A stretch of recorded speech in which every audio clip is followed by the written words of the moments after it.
Santiago, I've always been of the mind that art is a lie that brings us closer to the truth. With the speed at which technology advances, especially in your field of neuroscience, it begs the question, is there a deeper connection between our brain's wiring and the art we produce? Pablo, the brain is the most intricate and profound canvas of all. My work in the past only gave a glimpse into its complexities. Today, with tools like functional MRI and deep brain stimulation, we're beginning to see the tangible links between neurological processes and creativity.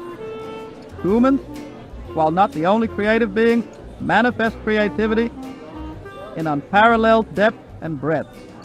I've observed artists painting within virtual environments, crafting realities that blend dreams with the tangible. But what really differentiates our creative abilities? Animals too display creativity, don't they? Indeed, they do.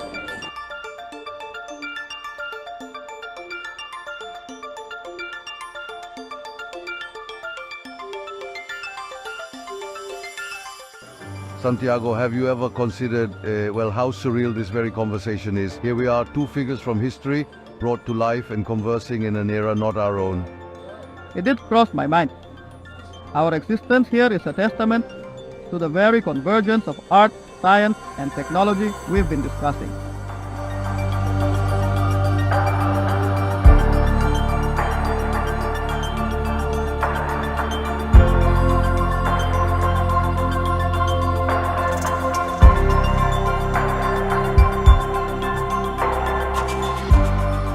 Balance, as always, is key. Technology should enhance our experiences, not replace them. Real human connections, the touch of a hand, the laughter shared between friends, these are irreplaceable. No virtual reality can truly mimic the warmth of genuine human emotion.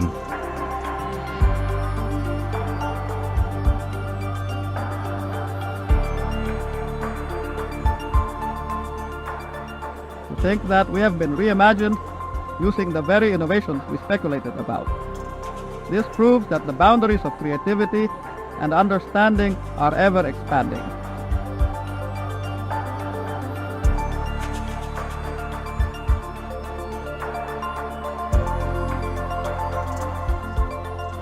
And so, while we ponder our own existence, we become a testament to human ingenuity.